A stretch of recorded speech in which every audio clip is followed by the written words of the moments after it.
दोस्तों, क्या देवभूमि के सबसे बड़े धार्मिक संस्थानों में से एक पर अब गंभीर सवाल खड़े हो रहे हैं? क्या सूचना के अधिकार यानी कि आरटीआई से सामने आई जानकारी ने बद्री केदार मंदिर समिति की कार्यशैली पर एक नई बहस को जन्म दिया? कैसे राम मंदिर से जुड़े विवादों की चर्चाओं के बीच अब अपने उत्तराखंड की बद्री केदार मंदिर समिति यानी कि अपना बीकेटीसी सवालों के घेरे में है? बताऊंगा आपको इस बड़े खुलासे के बारे में जो आरटीआई के जरिए जानकारी निकल कर आई है। वो चौंका देने वाली है, दंग कर देने वाली है। नमस्कार, पहला मैं पंकज रौतेला, आप देख रहे हैं अपना उत्तराखंड न्यूज।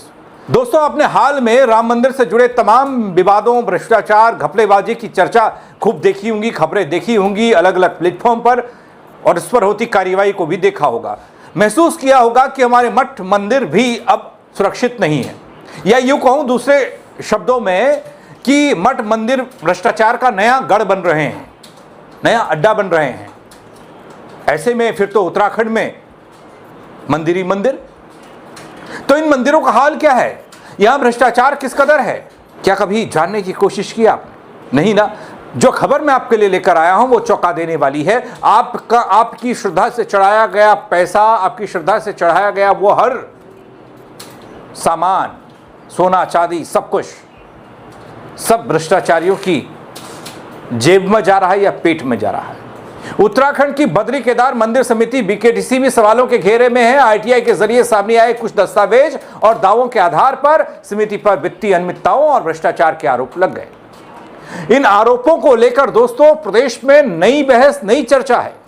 आखिर आरटीआई में ऐसा क्या सामने आया बल, और किन बिंदुओं पर सवाल उठे, और किन आरोपों पर समिति या फिर संबंधित पक्ष का क्या कहना है?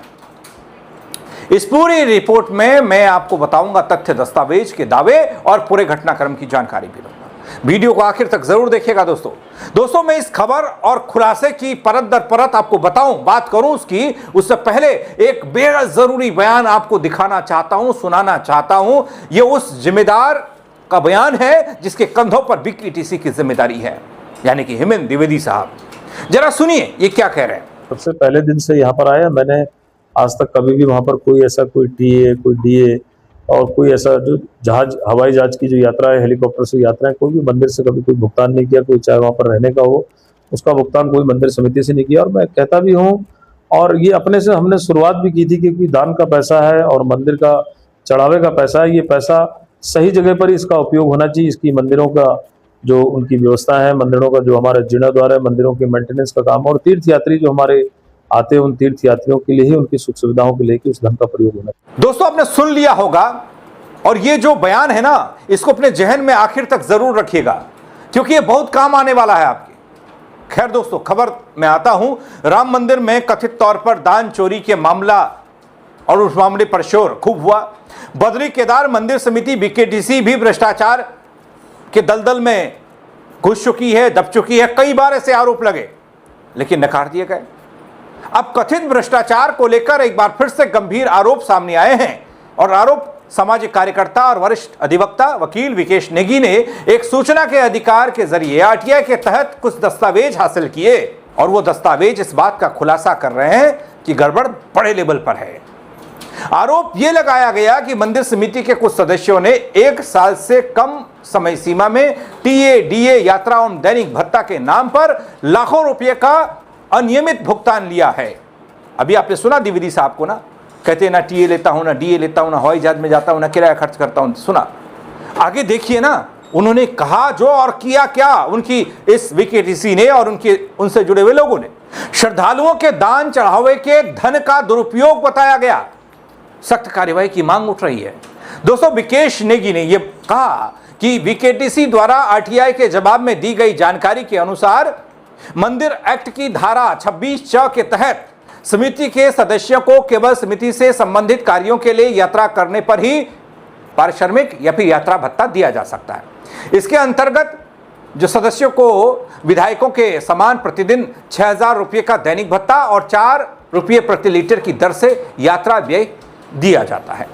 ये तो हो गई लेखा जोखा की बात। इतना ही नहीं है, आगे देखिए, विकेश नेगी ने यह साफ किया, इस आरटीआई के जरिए उन्होंने बताया बेहतर तरीके से, इस प्रावधान का अर्थ यह है कि केवल बोर्ड या फिर उप समिति की आधिकारिक बैठकों में भाग लेने पर ही भत्ते का भुगतान किया जा सकता है। दगड़ी वो ये बताते हैं कि बीकेटीसी बोर्ड के मौजूदा सदस्यों का मनोनयन पिछले साल जून में हुआ था, लेकिन इसके बावजूद कुछ सदस्यों ने मात्र 8 महीने के भीतर अत्यधिक और संदिग्ध तरीके से भुगतान लिया है। और हैरानी की बात यह है कि इस अवधि में बोर्ड की केवल एक बैठक का आयोजन हुआ और पैसा जाता रहा। कहां जाता रहा, किसके पेट में, खाते में, जेब में जाता रहा, पता नहीं। दोस्तों, यह आरोप है कि कई मामलों में उप समितियों की बैठक और धामों के व्यक्तिगत दौरों को भी सरकारी कार्यक्रम में दिखाकर भत्ता ले लिया गया, खा लिया गया। और जैसे उदाहरण के तौर पर इस साल फरवरी में बसंत पंचमी के अवसर पर बद्रीनाथ धाम के कपाट खुलने की तिथि निर्धारित हुई। नरेंद्रनगर राजमहल में आयोजित कार्यक्रम में अधिकांश सदस्यों ने उपस्थिति दिखाकर भुगतान प्राप्त कर लिया। अब पहुंचे या नहीं पहुंचे पता नहीं।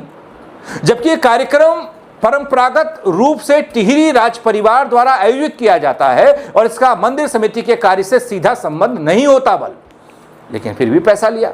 इसी तरह दोस्तों, धाम के कपाट बंद होने के अवसर पर भी कुछ सदस्यों द्वारा उपस्थिति दर्ज कराकर भत्ता लेने के आरोप लगे।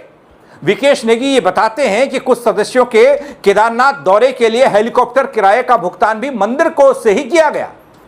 तो वो द्विवेदी साहब का पहला बयान जो मैंने शुरुआत में आपको दिखाया, वो कहां बैठता है सही सटीक। अब कहते कुछ हैं और होता कुछ और है, हो कुछ और रहा है। बाकायदा उदाहरण के तौर पर आप इसे समझ सकते हैं। एक सदस्य डॉक्टर विनीत ओस्ता द्वारा केदारनाथ, बद्रीनाथ और तुंगनाथ के कपाट बंद होने के अवसर सहित मदमेश्वर मेले में शामिल होने पर भत्ता लिया गया। इस आरटीआई में जिक्र है इस बात का। वहीं एक और सदस्य का नाम है प्रहलाद पुष्पाण। अलग अलग धामों की यात्राओं के नाम पर इन्होंने भुगतान प्राप्त किया।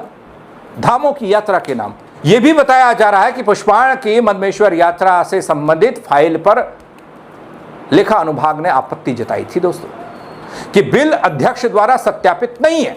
इसके बावजूद भुगतान कर दिया गया। और बीकेटीसी के अध्यक्ष हेमंत द्विवेदी क्या दम भर रहे हैं, क्या दावा भर रहे हैं, वो एक बार फिर से आप सुन लीजिए। सबसे पहले दिन से यहाँ पर आया, मैंने आज तक कभी भी वहाँ पर कोई ऐसा कोई टीए, कोई डीए और कोई ऐसा जो हवाई जहाज की जो यात्रा है, हेलीकॉप्टर से यात्रा है, कोई भी मंदिर से कभी कोई भुगतान नहीं किया। कोई चाहे वहाँ पर रहने का हो, उसका भुगतान कोई मंदिर समिति से नहीं किया। और मैं कहता भी हूँ, और ये अपने से हमने शुरुआत भी की थी, क्योंकि दान का पैसा है और मंदिर का चढ़ावे का पैसा है। ये पैसा सही जगह पर ही इसका उपयोग होना चाहिए। इसकी मंदिरों का जो उनकी व्यवस्था है, मंदिरों का जो हमारा जीर्णोद्वार है, मंदिरों के मेंटेनेंस का काम, और तीर्थ यात्री जो हमारे आते हैं, उन तीर्थ यात्रियों के लिए ही, उनकी सुख सुविधाओं के लिए उस धन का प्रयोग होना। दोस्तों, बीकेटीसी के अध्यक्ष की करनी और कथनी में फर्क लगता है। बीकेटीसी के पदाधिकारियों द्वारा श्रद्धालुओं के धन का इस प्रकार व्यक्तिगत उपयोग बेहद गंभीर है, आपत्तिजनक है, भ्रष्टाचार से ओतप्रोत लगता है। मंदिर एक्ट के तहत अध्यक्ष, उपाध्यक्ष और सदस्य सभी लोक सेवक की श्रेणी में आते हैं। इसलिए इस प्रकार के मामलों में भ्रष्टाचार निवारण अधिनियम के तहत कार्रवाई होनी चाहिए, ताकि पता चल पाए कौन कितना खा रहा है, कैसे खा रहा है। और दोस्तों, यहां गौर करने वाली बात यह भी है कि इससे पहले भी विकेश नेगी ने मंदिर कोष से वीआईपी श्रद्धालुओं की आवभगत और अन्य खर्चों को लेकर सवाल उठाए थे, जिससे विवाद लगातार बढ़ता गया। मैंने भी एक खबर बनाई थी उस पर। विकेश नेगी ने बीकेटीसी के उपाध्यक्ष विजय सिंह करपुराण पर भी आरोप लगाए थे कि उन्होंने अपनी पत्नी को चतुर्थ श्रेणी कर्मचारी दर्शाकर भुगतान लिया और अपने घर को कार्यालय दिखाकर प्रतिमाह किराया लेते रहे। इसके अलावा मंदिर कोष से 11 लाख रुपए तीर्थ पुरोहितों में बांटे जाने का खुलासा भी आरटीआई के जरिए विकेश नेगी ने ही किया। ये सब बातें सामने आने के बाद मंदिर समिति बीकेटीसी चाहे तर्क कुछ भी दे, लेकिन पैसे की बंदर बांट जमकर हो रही है, वो भी अपने धाम में। केदारनाथ, बद्रीनाथ, यमुनोत्री, गंगोत्री, मदमेश्वर मंदिर, तुंगनाथ, बीकेटीसी के अंदर आने वाले तमाम मंदिर तकरीबन 40-45 की संख्या, और वहां जो चढ़ावे का हिसाब किताब है वो सब।